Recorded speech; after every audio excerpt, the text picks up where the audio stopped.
Welcome to Barnyard Language. We are Katie and Arlene, an Iowa sheep farmer and an Ontario dairy farmer with 6 kids, 2 husbands, and a whole lot of chaos between us. So kick off your boots, reheat your coffee, and join us for some Barnyard Language, honest talk about running farms and raising families. In case your kids haven't already learned all the swears from being in the barn, it might be a good idea to put on some headphones or turn down the volume. While many of our guests are professionals, they aren't your professionals. If you need personalized advice, consult your people. All right, there you go.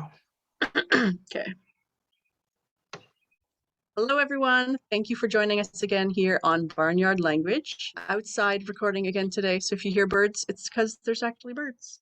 And hopefully the sound quality is okay because the kids are home and it's sunny. And so the porch seems like the best place to be. So, okay, we're recording in advance. When this comes out, you will have been on a business trip. So we'll skip over that. You can tell us about that next time. But what else has been going on in the farm in the spring? Well, Arlene, I'm just going to speak some positivity into the world and say that my trip was awesome and that my coworkers were awesome and everything was awesome. And the only things that went wrong were things that were funny and that I missed. And then we'll hear all about those next time. Yeah, and my family, and they missed me, and everybody's happy to be home.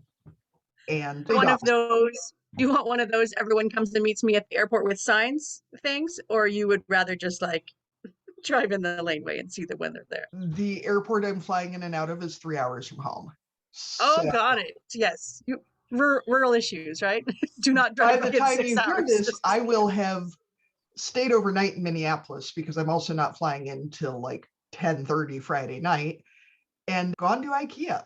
So, so many plans. Yeah, big plans. What's been going on your farm this week? So this was the week of fertilizer. All the fertilizer went out, the manure pit got stirred, and a lot of manure went out. And also our annual, what's the neighbor down the road going to do with the fact that we're spreading manure? So in the past, we have had him show up in the driveway and be angry. We've had him call the local counselors. One year was the police. And so this year he called the mayor, and we live in a very small township. So the mayor came out to have a visit. He didn't come to the farm, which was weird. So we have custom operators who do our spreading for us because we don't own the pump or the big tankers because we only need them twice a year. So we have a custom guy come and do it. So one of the custom operators employees was the one who had a chat with the mayor who came out and to talk to him on the road. So apparently the issue is not the smell, or this is what we've been told. It's that the tankers track mud onto our road, which is true. Yeah, that's a valid point. But it's also like a tar and chip road. Like it's kind of between a dirt road and a paved road. Like it's not, like we can scrape it a little bit, but the mud is just going to have to like either get washed away by some of the mud anyway. It's going to just have to get washed away by the rain or dry up and flake off. So for a couple of days, sorry, your car is going to be a bit dirty if you drive through it. And I don't know what he wants us to do about it, but it's our twice a year. What's the neighbor going to do? Trivia. Katie's just shaking her head. Kind of see like, when tillage equipment comes down the road and leaves clods that are like the size of soccer balls, being a little displeased with that. But as someone who lives in an area with a lot of custom operators hauling shit and a lot of roads with the little chunks of mud that are falling off the tires as they pull out of the field, what the fuck? It's just like, if you guys we had someone in our area who apparently intentionally spread shit around his neighbor's yard while they were having their kids' graduation, knowing that's not that they were having a party outdoors. Oh, yeah. Complain about that. That's fine. Mm-hmm. But mud on the road. Yeah, it's very upsetting. And we're on a dead end road. So, I mean, like it affects, not that the number of people affected is the main thing, but it doesn't really impact all that many people. And to call the mayor and expect him to come out and deal with it when, if you want to chat about it, you can come in here twice a year and we can talk and we'll say the same thing. Yeah, we'll go out and scrape it off as much as we can when we're done, but we're not done yet. Like they were still hauling. So I'm it's going to not go fair. ahead and say that I am glad that his life is so straightforward and presumably fairly trouble-free, that this is the biggest concern in his existence. Yeah, Because maybe. that's pretty good. I mean, Yeah. if mud on a country road is your biggest problem, you're doing all right. Yeah, that's not too bad. And other update, yeah, I don't know that I have all that much. The kids are doing their 4-H meetings, so that's exciting. They're trying to get some more guest speakers this year, which I think they're enjoying. Last night they did some calf and cow nutrition Jeopardy, so I mean, I'm sure that that's a good time. And Arlene, can we go on as guest speakers? to a 4-H meeting? Yeah, sure. Do you have something to contribute to a dairy club with 10 to 18-year-olds? I guess I'm there's, sure yeah, they've got almost a full range of ages this time. Sometimes our clubs can skew really young, but this year I think they have like right from like the youngest kids right up to a 21-year-old. So it's kind of neat to see like that. I love that 4-H is one of those organizations that has, that difference in age, right? I mean, yeah. because so many kids programs are very much like, you're these 2 years, which makes sense for sports and, things that are competitive. But I think 4-H is neat in that way that you've got older kids who can be mentors to younger ones, and that the younger ones can see what it looks like when they're older and what it takes to improve and all that kind of stuff. So should we move on to our guest for this week, Katie? I think we should, Arlene. All right, let's bring her up. All right. So today we're talking to Kristi Grieve, who is a farmer, parent, social media coach, and marketing expert from Oregon. So thank you so much for visiting with us today, Kristi. We start each of our interviews with the same question, and this is a way to introduce yourself to our listeners. We ask, what are you growing? So this can cover crops and families, businesses, kids, all that kind of stuff. So Kristi, what are you growing? Thank you both for having me on the show. I'm really excited to be here. So I am down here in Southern Oregon. We're about 5 hours from Portland. So I know everybody thinks of just Portland when they think of Oregon, but we're down close to the California border. So we raise longhorns and Corrientes is our main herd. Me and my husband used to team rope a lot together. We still rope a little bit, but the main thing is that we do provide, the steers to others for roping practice and things like that. And then after they're done with them, we fatten them up and we sell a lean beef direct to consumers. So, and then we also raise wiener pigs. We'll raise them from the wiener stage to finished product and sell them direct to consumers as well. So, and then we have 2 kids. One is in elementary school, my daughter, and then I have a son in middle school. So that keeps us on our toes for sure with everything going on. And then I also have a business called Dirt Road Marketing, where I use the internet, social media to teach farmers and ranchers how to use social media in their own business. So yeah, that's what we're growing. Kristi, I have to say that every time I hear the phrase wiener pigs, and I mean, I live in Iowa, so this is, I know it's a real phrase, but I always think of like specialty hot dog pigs of some sort, like wiener pigs, like. Yeah. And like then it's like, dogs, yeah. And then I also pigs. I see the spellings and like, do you spell it with an I and EA? Because, they're weaned, but are they? Yeah, exactly. I'm with you on that for sure. Or like they'd be really long and skinny like a wiener dog. That is true. All right. Well, now see, this makes sense. Are there any particular animals on your property you'd like us to know about? I think this sounds like I know some secret about some animal on your Who have you been farm, talking to? Yeah, we actually, so that is where I guess our money makers are what I talked about before. And so we have some cooney pigs on the farm. We did try an experiment because some of a big chunk of our cost is actually buying the weaned pigs. So we thought, okay, we'll try, this is a grazing breed, cooney pigs. And so we had a couple litters and decided this would be more of a project for when we're retired.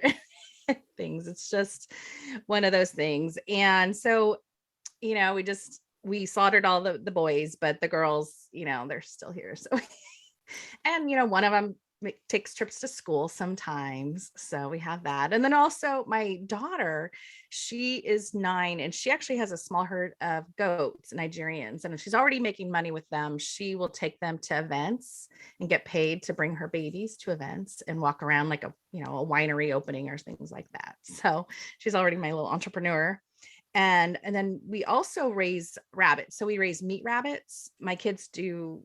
Sawyer, she is a clover bud. So any 4-H moms or dads listening, before they're old enough to officially show in 4-H, there's a program called Clover Bud. So I just encourage people to it's a great way to get your kid already in 4-H and already learning about things and before they actually go into a project. But so the nice thing about the meat rabbits is they do go to auction as well, just like the hogs, and the beef, the steers. So, but it's a lower entry cost into delving into that world. So we kind of call the rabbits the gateway drug into livestock showing, because a lot of our 4-H kids, I'm a 4-H leader, and a lot of them start out, they'll bring their pet rabbit and they'll be like, oh, I could never sell a meat rabbit or, anything like that. And then they see, what goes on, and then, they have their kids going to auction. They're like, yeah, maybe. And then so the next year they're into meat rabbits. And then after that, they're like, well, I could do a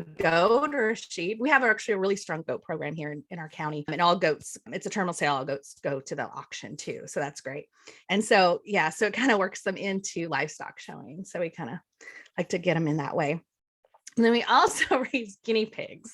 So that was before my kids were old enough to start showing livestock. So we got into guinea pigs, and the same thing. It's kind of a gateway into 4-H, and it's an easy little project, and they're cute little things. And we sell the babies for pets, and so it's not a big money maker, but it helps them pay for themselves. So that's one thing I try to teach my kids is like, it's fun to have animals, and we do. We have horses, of course, that don't pay their way, but it's nice to be able to have some animals that do pay their own bills. I was about to say, I'm assuming there are horses here too, right? Yeah. My husband and I, we used to team rope a lot together. And so, and our kids they also have their own horses too. And so we use them to move the cows and stuff like that around. So. Mm-hmm. Yep. I'm actually trying to convince my husband that we should get horses instead of a side-by-side, but I don't think I'm really winning that battle. I'm trying. He said no horses, but I have it on good authority from our veterinarian that draft mules are not horses and thusly should not be counted out. We'll see. I like that. I've been working on it for 10 years and I have not made any progress yet. Oh, we have 2 mules and we love them. Yeah. Honestly though, sometimes it's better to ask for forgiveness than permission. So just throwing that out there. Yeah. I'm putting it out into the universe the same way as the puppy. That yes, if I think probably even a draft horse would be okay. I think it's the pony that would be a problem. So, but I'm pretty sure that if the kids asked for a pony, it would happen. So maybe I should just start working on the children to, there you go. Ask Daddy. Yeah, but a light coaching. Yeah. I think you've got a unicorn fan in the house, right? I mean, like, throw a horn on the top of that horse and all of a sudden you've got a unicorn. So Kristi, one of the reasons we asked you to join us today is because many of our listeners are farmers who are already either doing direct sales of their products or might be looking into diversifying their farms and starting to sell to their neighbors and friends and people nearby. So our first question is for someone who's starting out into online sales or direct sales. Where would you begin, and what's worth focusing on if you're starting from zero, if you're starting a new enterprise? Thank you. Great question. Yeah. So the main thing is you want to really create raving fans is really where it comes down to, because even social media, you can put yourself out there, but you want to create people that will do your marketing for you. They'll tell other people, word of mouth goes a long ways, but social media can be your entry into that world too. So make sure, I think the minimum you have to have is, get a Facebook page up there. And that way people can find you and people can share your content. And so that's the best way of for the lowest, and, it's free right now. And granted, it is harder to be seen. The organic reach is really down on Facebook and Instagram, and it's a little harder to be seen these days. But if you can get some raving fans, and how you do that is by showing up consistently and showing, I understand, a lot of people don't want to show their face, and I understand that. And you don't, there's ways of showing your product or showing, what you create, what you make, without, always having to be in front of the camera if you don't want to. So I know, like, Reels, Instagram Reels is really hot right now, everybody doing the dances and everything. And that's great. I love to watch those, but I'm not going to be dancing. It's just not my thing. So, I created like a reel of our goats, just looking cute and whatever. And I shared it across Instagram and Facebook. And, I think it got, 8,000 views in the first week. And it really only took me, listen, just a few minutes to make. And I think we underestimate the public and consumers on, what they find interesting. When we're doing it all the time, we're in the trenches, we're like, yeah, nobody's going to want to see this, and we take it for granted. Like, oh, people know about this, but people don't know what they don't know. And if we don't tell them, they're not going to know, and I think that's one thing with agriculture is, if we don't tell our own story, the story's still going to get told. It's just going to get told by the wrong people with the wrong information, the wrong facts, and that's where I think we, so many people for so long have spouted out misinformation and things that were kind of behind the curve as far as getting that misinformation corrected. And so we really need to tell our own ag story and be upfront about that. And like I said, share things that, you might, as a farmer, you're like, oh, nobody cares about this, but people do. People find behind the scenes very interesting, and how things are done.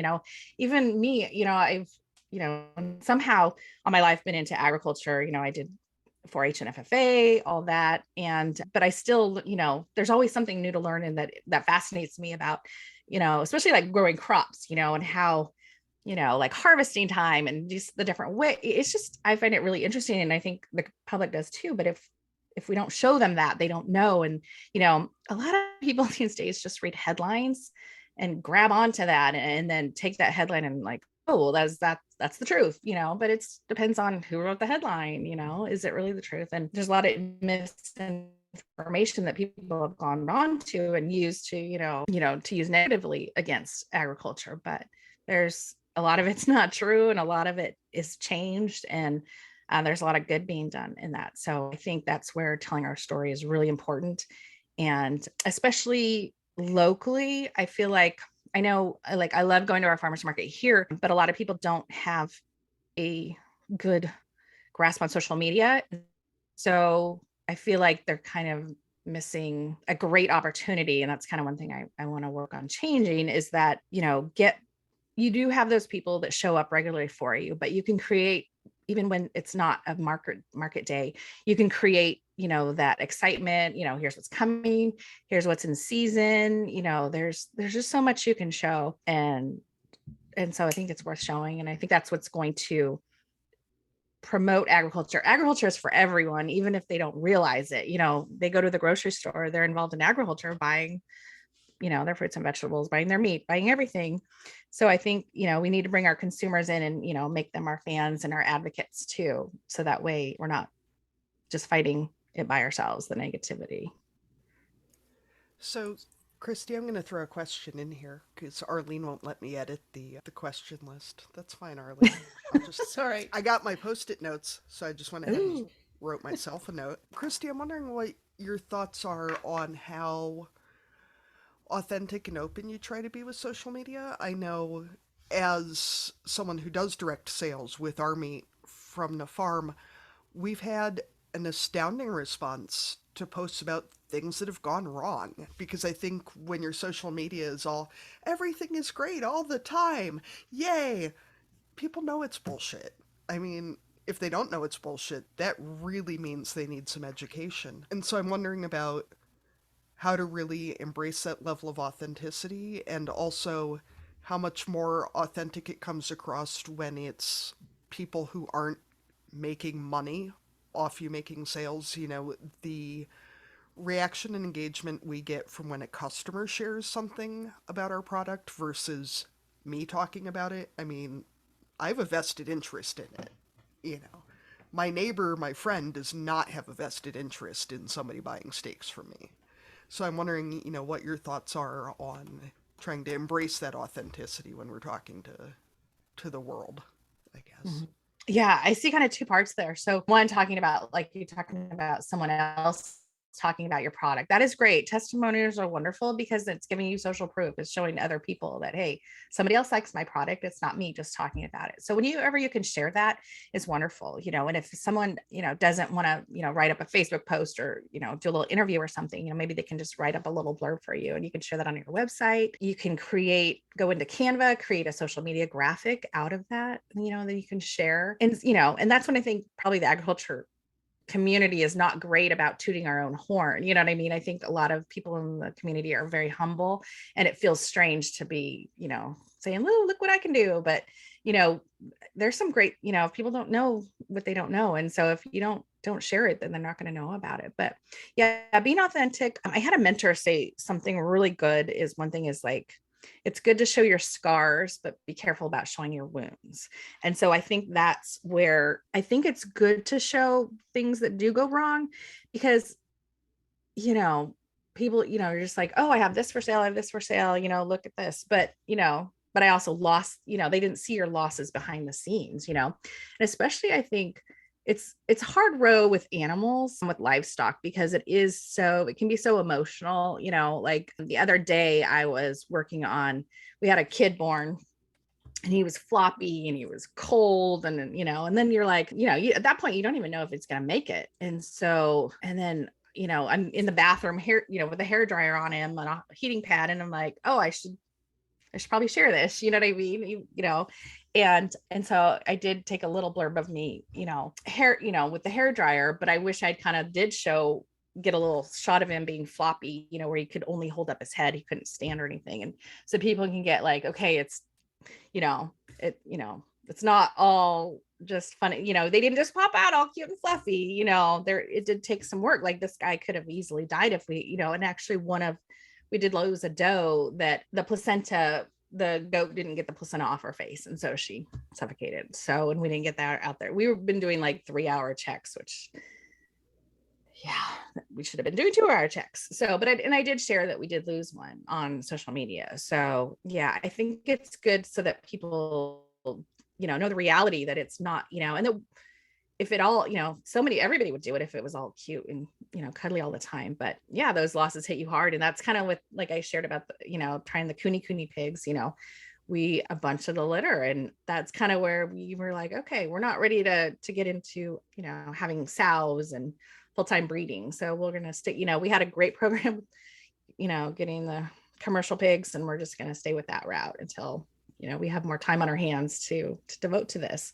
So, you're kind of as graphic as you want, some accounts will, full on show the slaughtering part. Some won't. I'm not there yet with our account. I just don't feel I haven't pulled, I don't know my audience well enough, to be honest, to know if, how turned off or how turned on they would get on that. Not turned on, but I mean, when you have a social media account, you repel and you attract. So you're going to attract some, you're going to repel some. And so for us, I like telling our story. This, even my kids, I don't have them watch the slaughtering. They know we eat the animals that get slaughtered, and that's okay with me. So I'm fine with them, not being part of the slaughter process. Everybody's individual, and you just kind of have to go with what's comfortable with you. And if, some people are hard hitting and we're like, this is from, start to finish. And I love that, in fact, we had a 4-H event just 2 weeks ago. And one of our events for our kids was called the pig puzzle.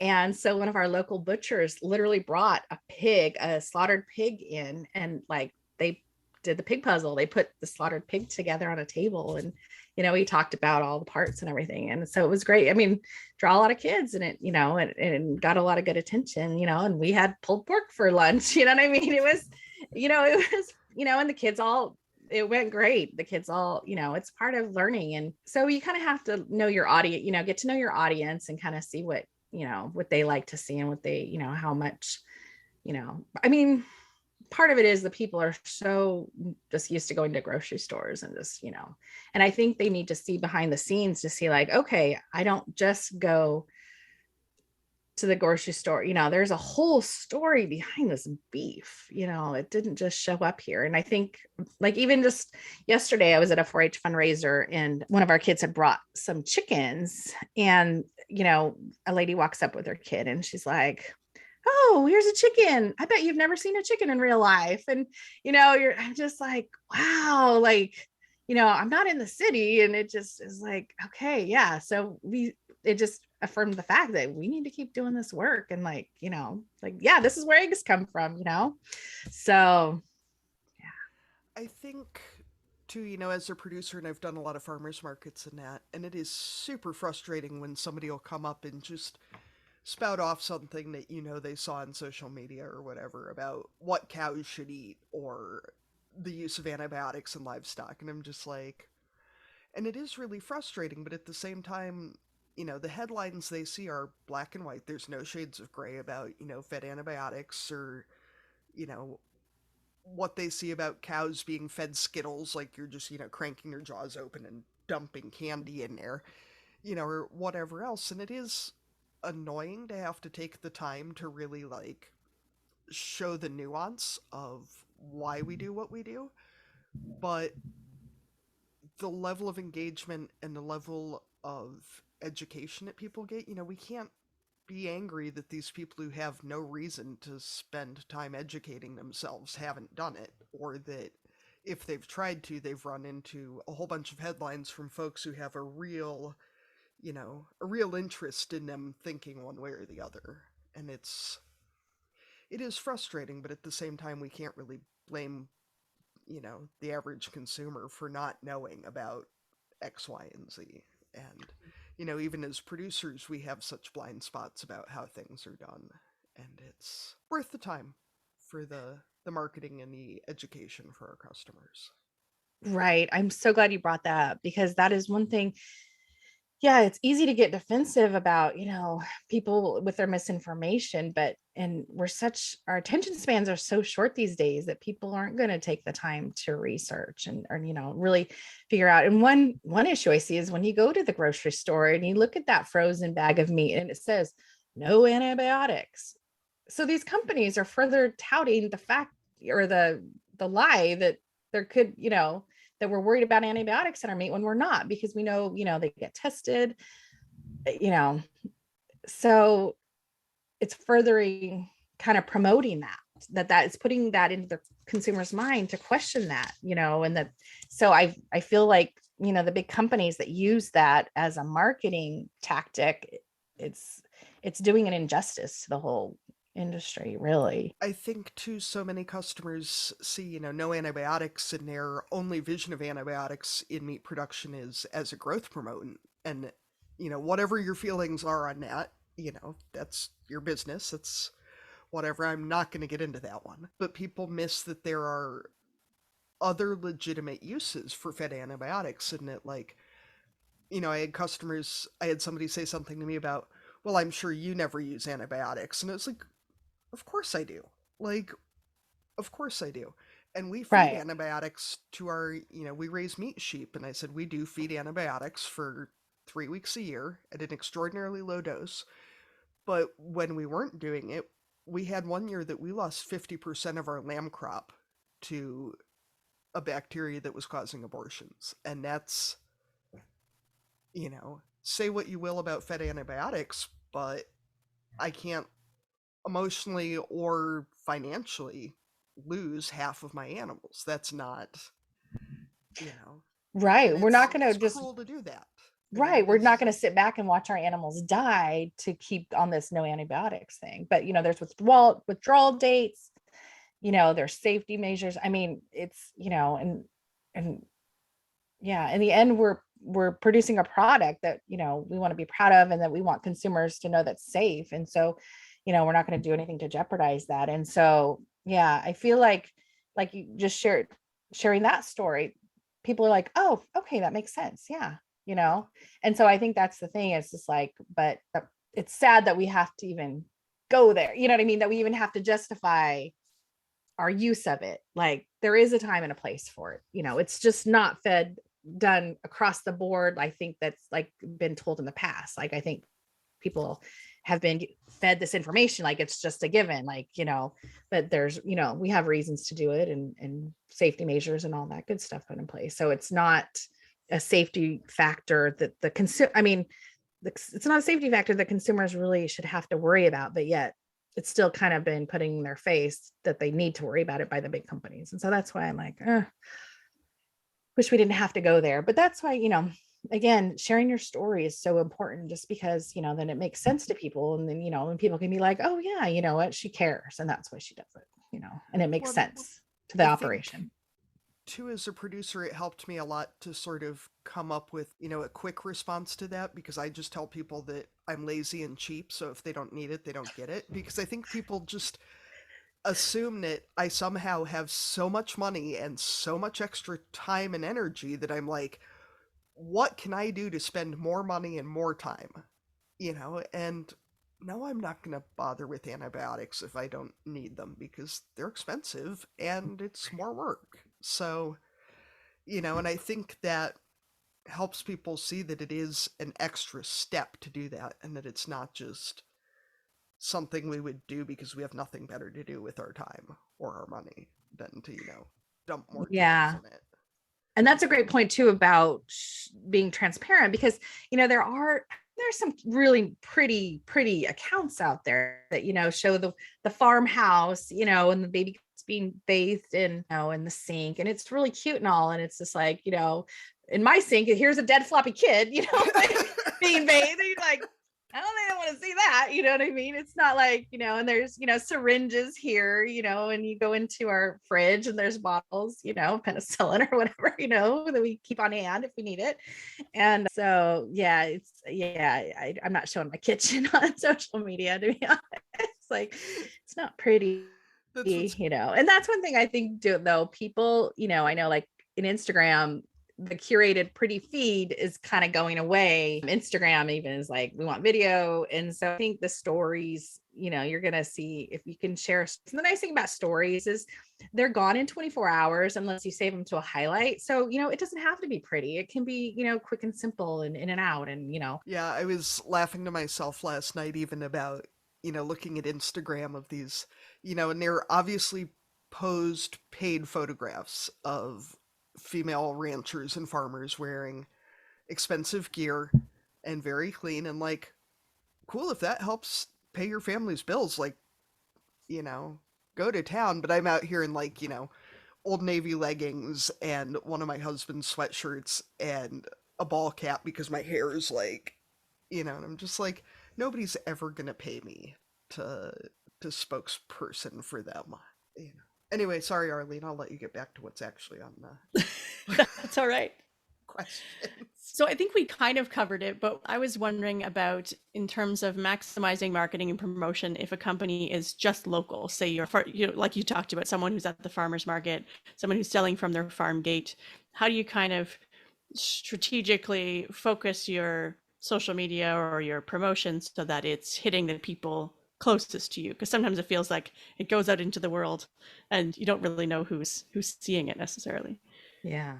No, I love that. Just the other day, I saw a local Facebook page and they were talking about an opening or something. And I looked up on their Facebook page and their address was nowhere to be found on there. And so I messaged them and they're like, oh, if you go to our website, then you can find our address. And I'm like, okay, people don't have time for that. Like, I need it now. Like, so, you know, that's one thing, is like, make sure people know where to find you, you know, and especially in your Instagram bio, you know, you can change that from time to time to, you know, to reflect what markets you're at, the best way to contact you. Always have a place where they can get in contact you really easily, whether, you know, say, send me a DM, send me a Facebook message, here's my email, whatever it is, phone number. Yeah, make sure they have a way to get a hold of you easily. Then also, if you're running Facebook ads, don't be afraid. I think people are afraid to run Facebook ads, and because I think it's a little daunting, because it's like, oh my gosh, but honestly, just get started with $10. Like, you can set a budget as cheap as $10 and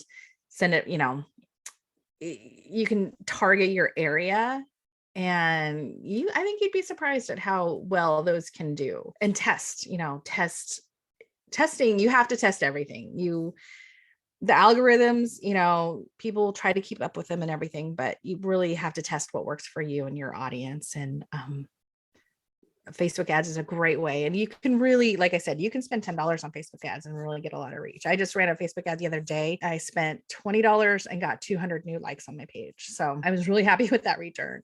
So yeah, don't be afraid to test things like Facebook ads. And, I know it seems, very daunting, but, you can take one of your posts you already made and just boost it, or just take that and create a Facebook ad right out of that. And Facebook has a lot of good posting features where you can just automatically even schedule posts and things like that. So it takes a little, bit of time to learn it, but once you do, it really, if you're on vacation or whatever, you can kind of schedule things so that way it keeps going when you're gone. Mm-hmm. So, sorry, I did want to add is using hashtags of your local area too. So, if I'm in Southern Oregon, I'll use a hashtag Southern Oregon, or hashtag Central Point, Oregon, or hashtag Travel Oregon, hashtag Adventure in Oregon, things like that. So it doesn't have to just be farming related. It can be geographically related to your area. And so that'll help. And you kind of have to think about it. You're kind of teaching Instagram who to show your posts to. And so you want to use those kind of geographical if you're local, just doing local markets only. So Kristi, both as a farmer and for the podcast, I really want to put a plug into seeing if you can afford to invest the money for a graphic designer, especially for a logo or for, sort of a social media template. I know for our farm, going ahead, and I'm very lucky to have a friend who's a talented graphic designer and is local that I've been able to pay and barter with to do design work for us. And, when we started and she was showing me whatever it's called now that it's not clip art, but, ideas for different logos, and how many of them I recognized as logos that local farms are using. And if every farm is using the same 4 logos, there's no point in having a logo if I can't tell whose business it is. If it's just a stock image, you've missed the entire point of having a logo, because the whole point is to set yourself apart. And that's the realizing that logo of the stacked animals, with them standing on each other's backs, that was a vector image. And how many farms in the area I know that are using variations of the exact same logo, you're really shooting yourself in the foot if you're not that's a great point. Setting yourself apart. Yeah, because one of the things in addition to your product is you can sell farm merch. You can get some t-shirts, some hats made, like I said, create those raving fans. And, you can even give them as a thank you gift. Sometimes, we have people that'll just buy, a whole pig at a time. And, so I'll send them a thank you gift. And so, yeah, you're correct. So while a lot of places, like a standard answer would be, oh, you go to Fiverr or something and that's cheap and everything. But like you said, the problem is then they all end up the same. And, you don't know if they are copywriting someone else's, or, using a copyrighted logo or something, or, you don't want to steal anybody's logo, whether it's copyrighted or not, if it's already in use, so that's where you can go to, if you try to find a specifically graphic designer that works in ag that kind of can know, and especially too, like in your logo, if you, or Arlene, you have a Holsteins, correct? Mm-hmm, so yeah, you don't want a Jersey in your logo. That's right. You don't want to, and you don't want an ugly looking cow if you're raising purebreds or something, right? Yeah, because sometimes you look at the outline of a cow and it's like, ugh, she's not all that pretty. I don't want that on my on the side of my truck, or on my stand or whatever. Yeah. Or Highlands are really big right now too, and it's like, yeah. Yeah, great if you raise Highlands, but if you right, don't, but you shouldn't be using them for your logo. Exactly. So yeah, and Kate, like you're talking about bartering, and that's the great thing too, is I think, there's a lot of options of trading product and things. And yeah, getting your logo right. The only thing I do caution is don't, if you're just starting out, don't let not having a logo stop you from going forward, because that can always evolve, and you can use something simple, just you can go into Canva and find something simple with simple elements to use until you're ready to be like, okay, I'm ready to commit to finding a logo and everything. Because I know a lot of times it's the little details that can keep you from launching. I'm a recovering perfectionist. So I'm there. So like my Dirt Road Marketing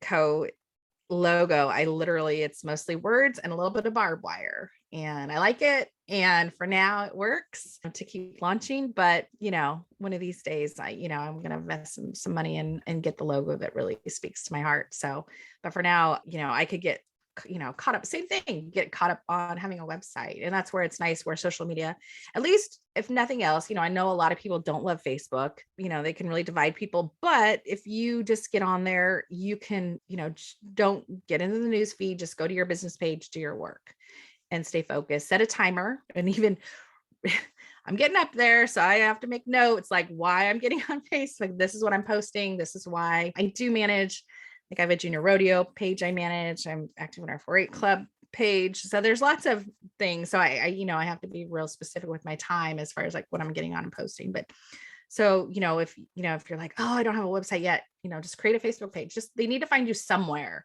But don't get hung up. Don't let the little things like that stop you from launching or stop you from growing even. So, I mean, there's multi-million-dollar businesses on there that don't have any social media presence. So, but if you're, like I said, if you're trying to create raving fans, Facebook and Instagram are great places, and TikTok too are great places to do that.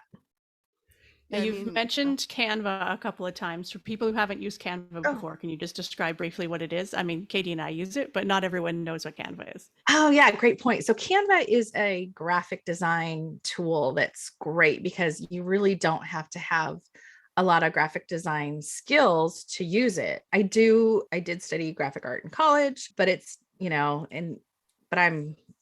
don't need to be old school. Like let's get in there, get it done. And that's where Canva makes it easy to use. And so you can make your Facebook event covers, you can make your Instagram graphics, pretty much everything, podcast art cover, pretty much everything can be made in Canva. So you do want to probably pay for the paid version. There is a free version, but the paid version, lets you resize things to make it really easy to post things on Instagram and Facebook. So yeah, it's one of my favorite tools for sure.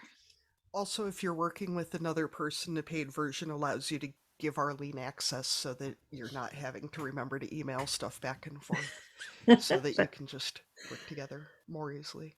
And Kristi, to clarify, I want to say we were in business 5 or 6 years before I got a paid logo, because I'm as any of our regular listeners know, I'm a big fan of sticking Post-it notes to everything, and the oldest one in the middle of my monitor says perfect is the enemy of finished.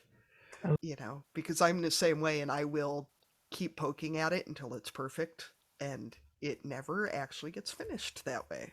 So, it's definitely, but having some way for folks to track you down really does make it easier for them to buy shit from you. So. Yes.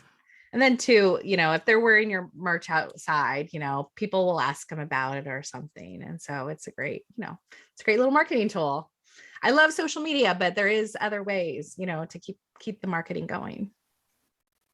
Speaking of, if any of our listeners have thoughts on what Barnyard Language merch they would most like to see, let us know, because Arlene and I are just going to keep arguing over it. And not arguing. We just have a lot of discussing. ideas and we need to narrow it down. Yeah, your chances of getting something you actually want are much higher if you tell us what you actually want. Yeah, so, that's right. Like my children. If you tell me what you need, you're more likely to get it. All right. So we covered the local scenario. So what about if a farm has a product that can be shipped, or they have a more national or international reach? Does your advice change then for how they can up their marketing game a little bit or use social media to their advantage? Because then you really are putting it out there to everybody. Yeah. And again, with Facebook ads, you have a bigger reach too, and you can reach, you can put in the whole United States and just get a huge reach and then narrow it down from there. But, and you can get some trolls on there once in a while, but I really wouldn't worry about that too much. I would, like I say, throwing $10 or $20 here on a Facebook ad and seeing, where it gets you. Facebook will let you know, whether your ad is too wordy or, it has the wrong words. But for the most part, if you start testing, I think, you'll get some reach out of that.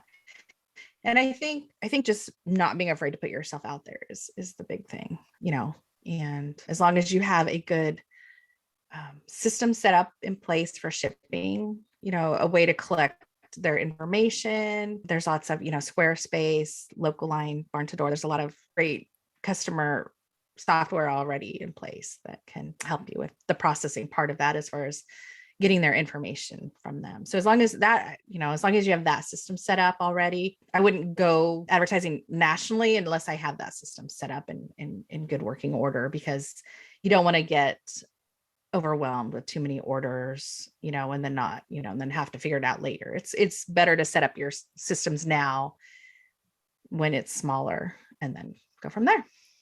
Yeah, that makes sense. Don't put your marketing ahead of what you can actually deliver. Yes. I think too, this is a good point to put in how much your packaging and your general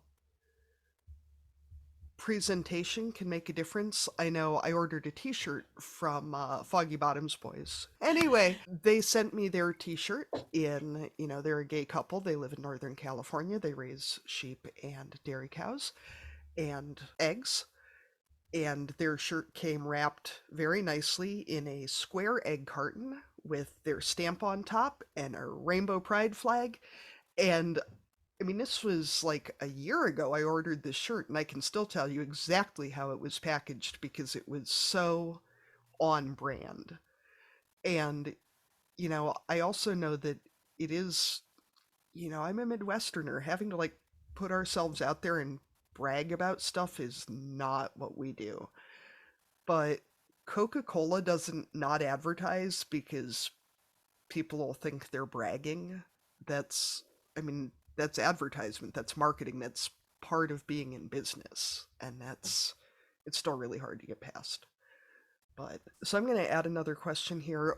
What do you do when you have a social media post that gets much, I don't want to say going viral, but much more engagement than most of your posts do, and you can't figure out what it is about this post that people are responding to? And if you ask them, say, because this has happened to me, they say, oh, it was just really funny. I just liked it.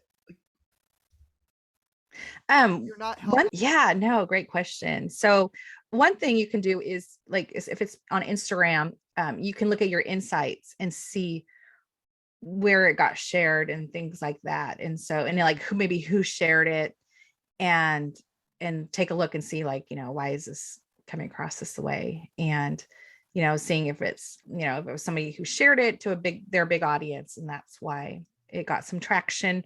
Or you can also, take a poll in your Instagram stories and say, hey, this was a popular post of mine. Can you let me know what, you liked about it, and add some options, if it was funny, educational, inspirational, whatever that you think would apply. And, they can let you know what they liked about it that way. And so that way you can be like, or you can even phrase it in like, well, what kind of content that do you like to see from me? And like one gal I love to follow is Farmer Mona. And she's a farmer, and then she does also like essential oils and things. And she, from time to time, will do polls where she'll say, okay, what kind of content, do you want from me? Do you like the social media tips, and here, and, or do you, are you more about the oils, more about the homesteading part component? So, I feel like that's really effective in learning about your audience. So part 2 of that question. Sorry, Arlene, I'm just going totally off script here. Whatever. That's you know how fine. I Go am by for it. now. Is there any content that really is off limits? I mean, as a podcast that bills ourselves as, that there are going to be swears, and Like one of my favorite social media accounts to follow is Hairy Farm Pit Girls, which is, I mean, the name alone tells you a lot about who they are. But one of their most popular sort of series of content is about one of their goat bucks that likes to. The series is titled Screaming into Buttholes. And it's really, your people are out there, I think, no matter what you're posting. And they have a massive following because their stuff is hysterical, although totally not safe for work in any way, shape, or form. So I'm wondering if there's anything that really is off limits, or if it's just a matter of being prepared to take some time to find your audience. So I love the name of their account, and I would love that. I mean, I find that hilarious, and especially when I see like people sharing memes of buck goats, like they're like, "Oh, it's so funny." I'm like, "No, he wants to breed you." Like he's not.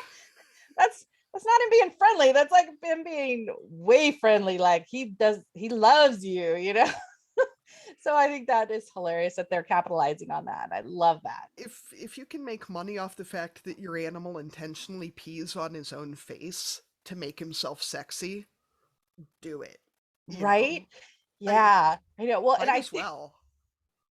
I actually had to tell a neighbor that she got some buck baby goats, and I'm like, "Oh, so are you gonna make them leathers?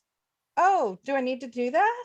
I'm like, "Well, unless you want to see them pee on their head, then yeah, you got to do that." So my husband graciously went over there and made them leathers for her. But yeah, so yeah, I love that because you attract and you repel. So some people would be like, "Okay, that's too much over the limit for me." And so, yeah, but you can't worry about that because like you say, you attract your people. And so with them, they're going to attract people that find that hilarious and, and we need that kind of entertainment, and, or at least I do. And so you can't really worry about like, oh, it might offend someone because yeah, it probably will, but then that's not your customer. That's not your people. But the right people will be attracted to that. They will find that funny and they'll follow you. So well, and I have to say, from a sales perspective, they sell meat, but they primarily do like goat milk soaps and things like that. I believe the soap is also titled Screaming into Butthole Soap. It is consistently sold out. And if talking about disgusting stuff moves product like that, then it's not something you can fake, being that sort of immature weirdo who thinks that sort of stuff is hilarious. But if you can find your audience like that, it definitely makes a difference. yes, I love it. I think they, found a good part of their business that's humorous that other people will find that, and like you said, are capitalizing on that. And I think, and that's fun, be like, it's not the cute baby goat little picture that, they're using and, showing all sides of agriculture. Yeah. When you raise goats, you deal with that kind of stuff, and, so I love that. I think that's great. And, and you can't be too worried, you got to do you at the end of the day. And that's one thing I think people worry too much about what people are going to think when they do post. And it's hard to get over that. We're conditioned to think that way. But in reality, you're not going to be authentic if you're always worried like, oh, is this going to offend someone? Obviously there's boundaries, but that are way out there. But I think, I think as long as you're being authentic to yourself, you're not going to cross any major boundaries. And, you don't need, the 10,000 followers or 20,000, or, you know what I mean? You're not going to have that many customers and, you want to serve the people that you attract. So that's where you got to authentically just be you at the end of the day. So speaking of more actual boundaries, I guess, how do you suggest incorporating and highlighting the family aspect of marketing the farm while also being aware of the privacy of both your children and other family members, and also the safety of not making it too obvious what's happening on your farm, and also just not being creepy about like selling your children as an advertising. You know, I mean, my kids are really fucking cute and I like to share that, but it seems a little weird to be like, give me money, pay attention to me because my kids are really fucking cute. Because they're not models, they're not old enough to consent to that. You know, I don't. Even I have some boundaries, and it's mostly around how fucking cute my kids are. So that's it.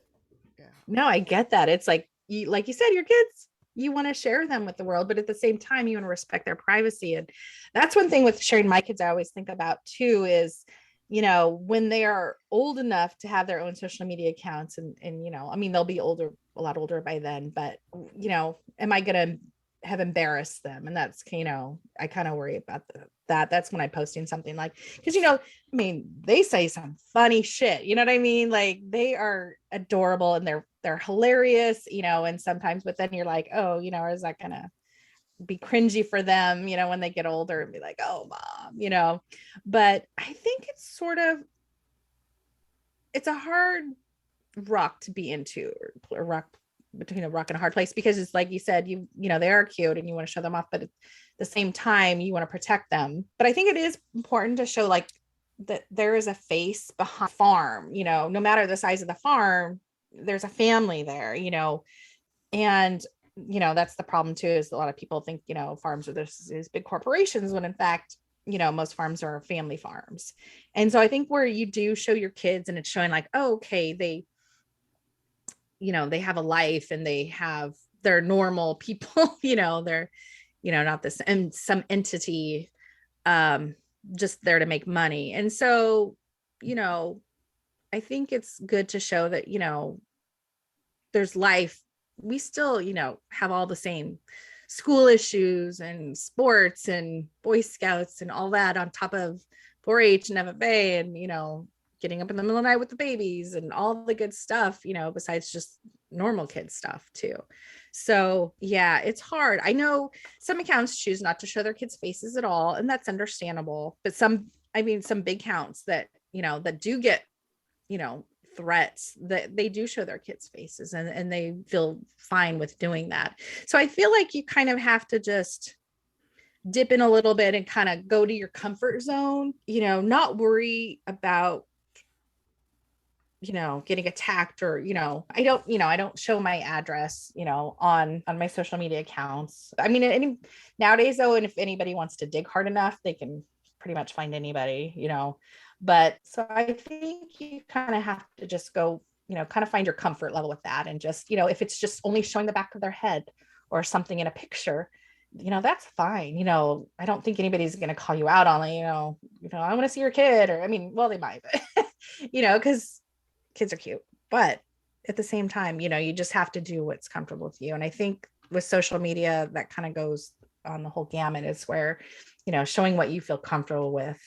And, you know, and sometimes it takes to just, you know, you kind of start dipping your toe and then showing a little bit more. And I think it's good to show, you know, it's hard to have kids on farms, you know, it's not, there's so many dangers, there's so much to worry about. And then just, I mean, we love them, we love little shits, but then just being there alone creates, or just being in the picture while you're trying to do something, just that alone creates, you know, doubles your work, you know. So I feel like, you know, I don't want to say showing the hardship helps, but I feel like, you know, people need to know it's like, oh, we're just gonna go collect the eggs today, and, you know, I'm just gonna go milk a cow, you know. It's not all fairy tales, you know. And so I think, you know, and two, you know, because people are like, oh, how, you know, I don't know how you raise animals and then can eat them afterwards. And it's like, you know, well, we teach our kids that, you know, wow, we give these animals the best life we can possibly give them. And then, you know, they have 10 seconds, you know, then they're gone, you know, and they don't even know that they had a bad day, you know. And so, but, you know, we do what we can while they're here to have them have a good life. And so my kids know that. It's just how they're raised. It's just part of, you know, now they know things get butchered, we eat things. And so I guess, you know, that kind of shows with them being around it that it'll show people that their kids can be okay with eating animals too, because I think that's the problem too, is people can just go to the grocery store and pick something out and they don't ever think about, that there was an actual animal behind that, down the road. So before it got to the grocery store.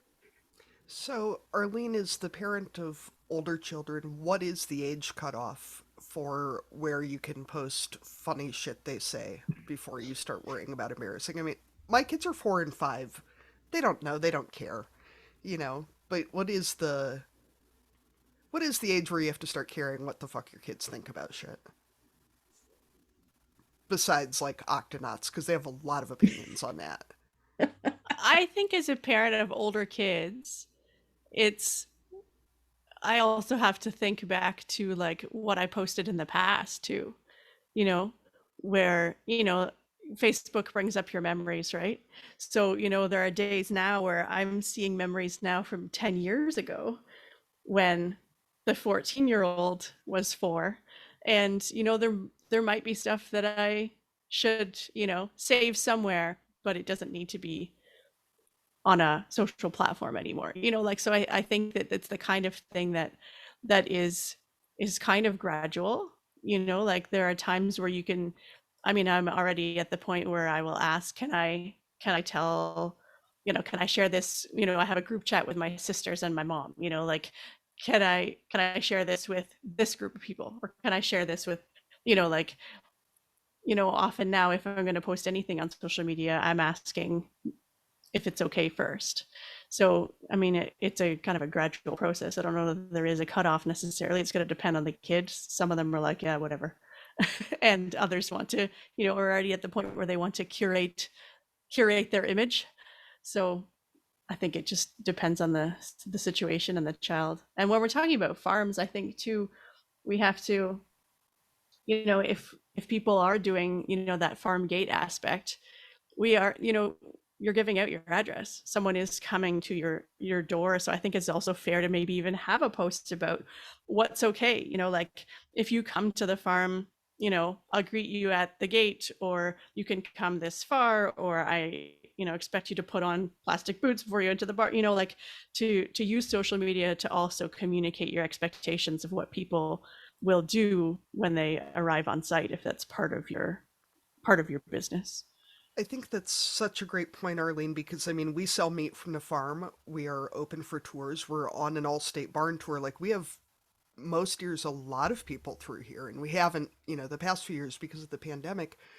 But I know I felt so awkward telling people that they couldn't bring their dogs, because I love dogs. I really, really do.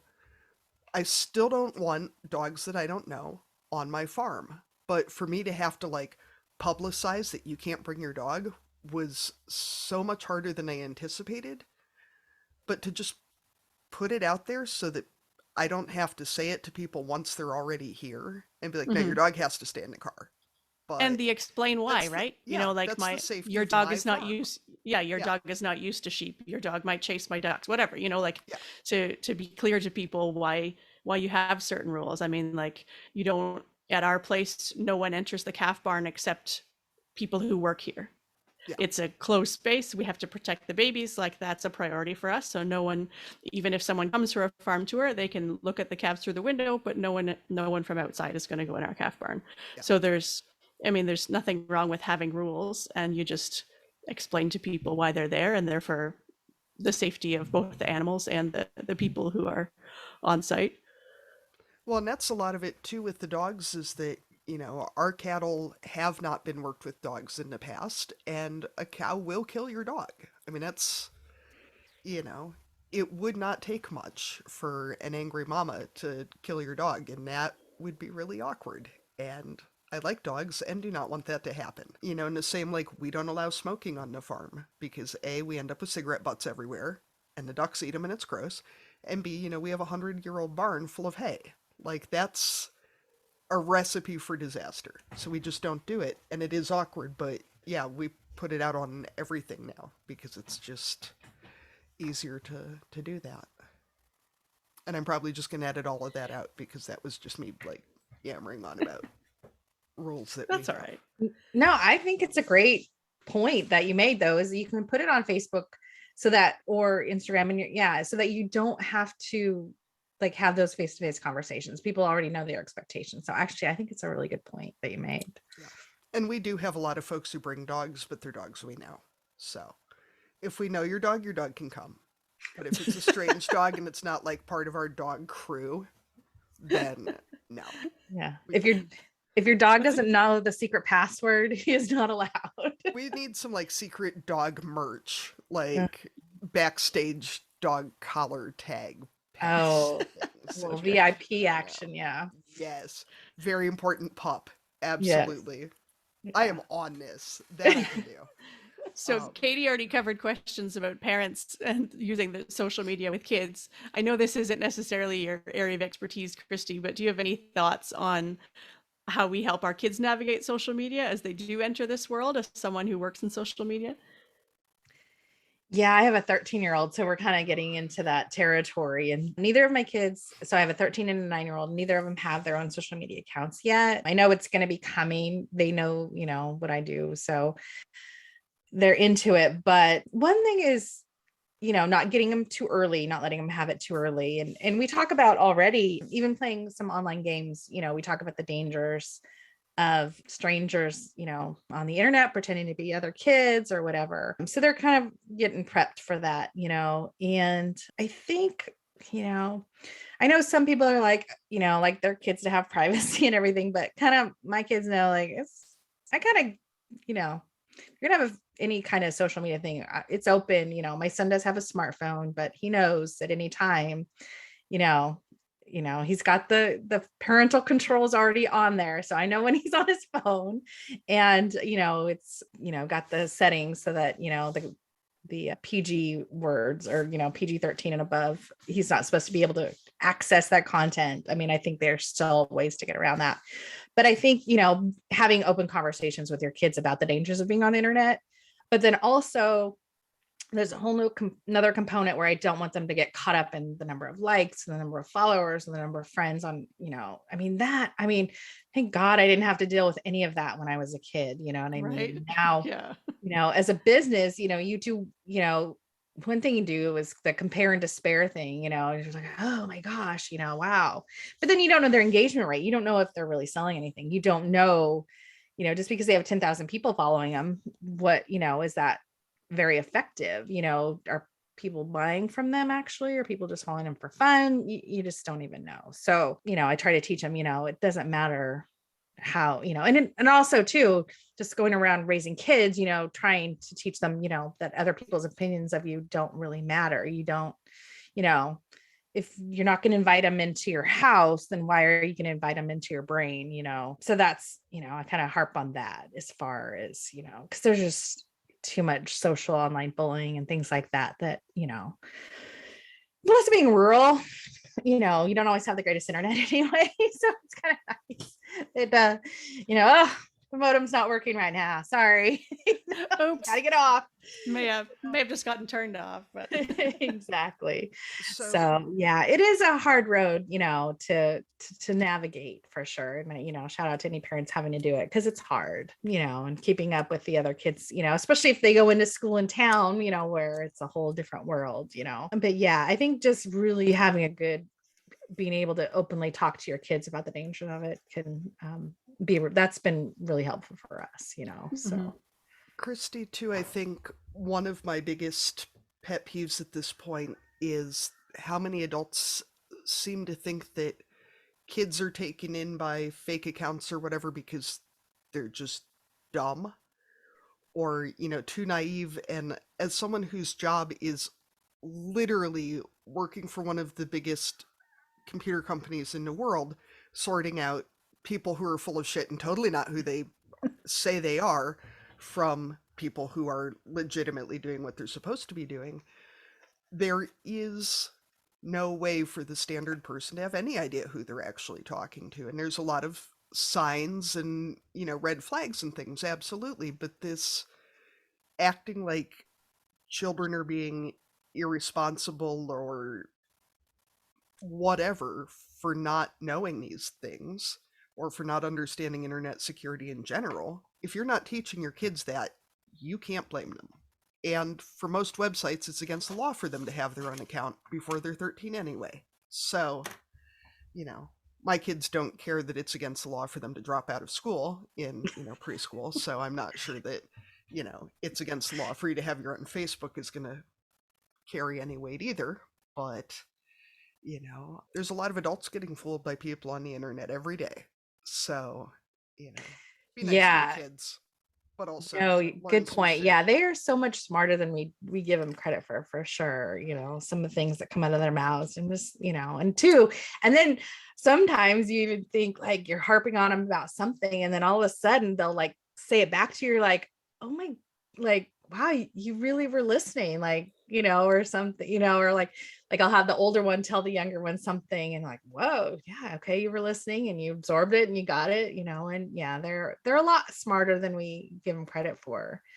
But yeah, I know what you're saying. Yeah, it's not, I don't think they're as easily, yeah, and actually it takes a lot, for them to connect to someone online.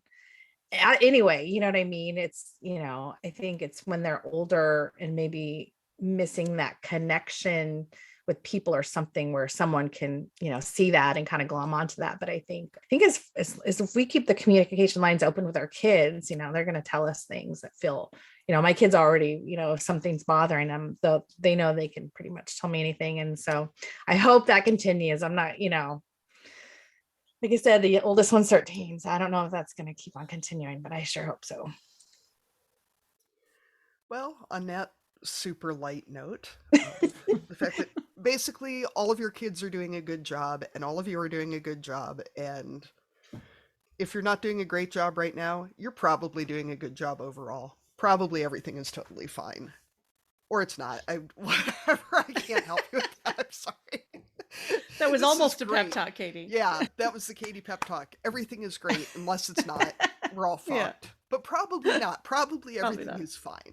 It'll be okay. That's a different show, though. We'll start a second podcast called Probably Everything is Fine, unless it's not. When things get too tense, I just say, well, nobody died, so we're fine. Yeah. Like, do you have smallpox? No, you're good. Exactly. I like to, when things get kind of shitty like that, personally, I like to think about ways that things could actually be worse. Like, do I have scurvy? No, I'm fine. And like years of fertility treatments and then cancer treatments and then 2 kids in 16 months, like I can come up with a worse scenario for anything at this point. It's generally scurvy or smallpox, but I mean, you like to stick with the old school diseases. I've never had scurvy or smallpox. It's very unlikely. They both sound really shitty. I'm hoping that Kristi is crying from laughing too hard and not just like actually crying. Yeah, get me out of here. So Kristi, one thing we ask all of our guests is if you were going to dominate a category at the county fair, real or totally made up to ensure your domination, what would it be? That is a great question. If it was real, like my cinnamon rolls are the bomb. Like I have to say, I inherited a recipe from my mother-in-law that she got from her mother-in-law. And I'll even give away the secret ingredient. It's mashed potatoes. Ooh. So yeah. And will you share the recipe or is the rest of it like totally you know what's funny? It's pretty much just the same. It's milk, butter, yeast, sugar, all the regular bread stuff. Yeah. And then mashed potatoes. And then actually, so I don't love the cinnamon rolls when they have like the hard outer side, the sides, and then you get just not enough frosting on it. So we do this thing where you take them and you do like a cinnamon twist and you like pack the pan full and you bake it. So only the top gets brown. So like the whole pan is like the middle of the cinnamon roll. And then you just cover it in cream cheese frosting. And I'm getting very hungry, but that sounds delightful. Yeah, I'll come to your county fair. Put up my cinnamon rolls against anything. Yeah. So other than that, like cheese, I'm a big cheese person too. So I don't know what kind of cheese eating probably I can dominate. I really feel like I probably consume a little too much cheese, but I'm supporting the dairy industry. So, there's that. I know last year before, Dairy Carey posted something asking people to show their dairy purchases from their last grocery run, and it rapidly became apparent that our family is definitely doing our part to support the American dairy industry. I'll tell you what, we have made our contributions. But I feel like cheese eating could definitely be a hot ticket event in the Barnyard Language Olympics. Someday we're going to put this on as a live Yeah. Zoom event. Will be the Yeah. Barnyard Language Olympics. All the different categories that people have added because of that question. Oh, I'm So totally we're gonna there for move. that. Yeah, we're going to move into our cussing and discussing segment. We've registered for an online platform called SpeakPipe where you can leave your cussing and discussing entries for us and we'll play them on the show. So go to www.speakpipe.com/barnyardlanguage and leave us a voice memo, or you can always send us an email at barnyardlanguage@gmail.com and we'll read it out for you. So Katie, do you have anything to cuss or discuss this week? Well, I really like how Kristi put it, compare and despair. And I'm going to say this as a farmer who is married to a farmer who is also an equipment dealer, and also, our kids are the 5th generation on this farm. Farmers can be the biggest bunch of whiny fucking babies about how every other farmer in the entire world has it easier, has better land, was given more equipment, started out with more. Whatever. The sun is brighter at their place. It rains more at their place. Their tractor is a better shade of blue. Whatever the hell it is. And then as someone who is married to someone who has a real good understanding of what other farmers' financial situations are actually like and what's going on more behind the scenes, we still hear it at our house, but there's no way that everybody has it easier than you. There is no way that everybody's life is easier than yours. It's not possible, right? Statistically, it's not. So that's what I have today, Arlene. Kristi, what do you have to cuss and discuss? Wow, I could go on for a while. No, go to town. We're here for it, Okay, first of all, can we talk about how much teenagers freaking eat? Like teenage boys. Oh my God. Like somebody was, you always see like, oh my God, when I was younger, they eat so much. Yeah, whatever. Yeah, they can eat. Okay, great. Oh my, like we'll wake up and I'll get up in the morning and like, we'll find the evidence. Like he's been up and like, he likes to experiment with spices. So like, I'll get up to my whole kitchen smelling like garlic, like way too much garlic. And there'll be like spices dribbled on the counter that he didn't clean up. And you're like, yeah. And you go to find something. Yeah. Oh, the other day was like, so we had made a pie and my husband ran down and got some. I don't just buy ice cream. I love ice cream and I just can't keep it in the freezer because I'll eat it. But so like literally we all had just one bowl of ice cream. And then we get out the next morning, like sometime during the night, he got up and finished the whole thing of ice cream off. And it just like the amount of food, it's just the amount of food right now is just crazy. Like I did not expect that. I did not budget for that. So. And my little PSA though is please don't read or please don't believe everything you read on the internet. Everything on the internet is I won't true, dive Kristi. into that. I don't even know where you're coming from with this. Everything on the internet is totally true. Right. So, don't read the headlines and go off that. Please do a little bit of research. Just 2 minutes sometimes. Just do 2 minutes. So anyways, that'll be my rant. So Arlene, what do you have to cuss and discuss today? And do you have a pup date for us? What's the pup date? He's doing his thing. We got a new, like one of those launcher things where it like grabs the ball and throws it really far.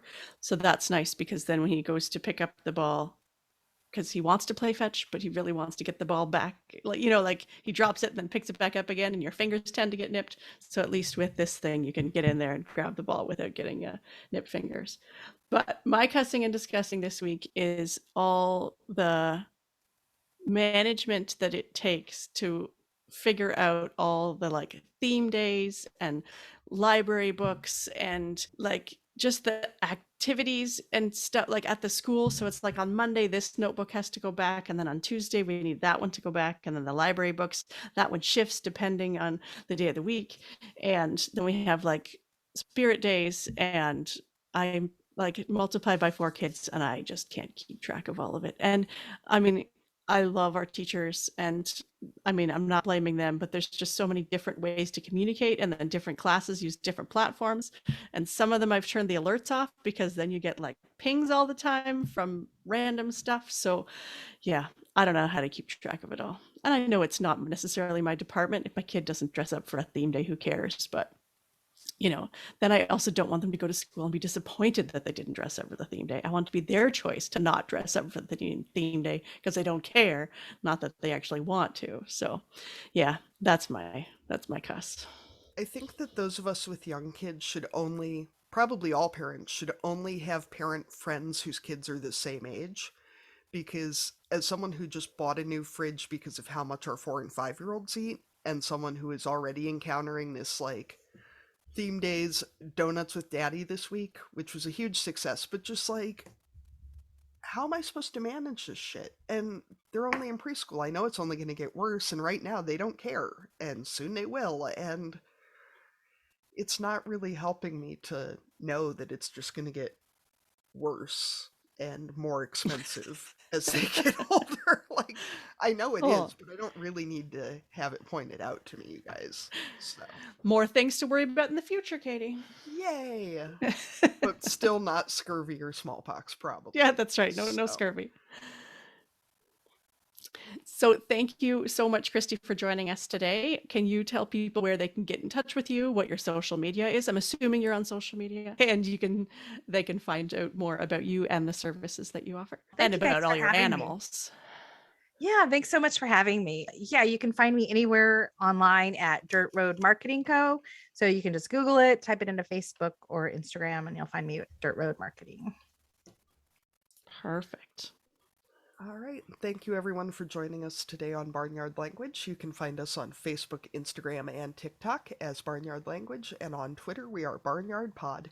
If you'd like to connect with other farm families, join the private Barnyard Language Facebook group.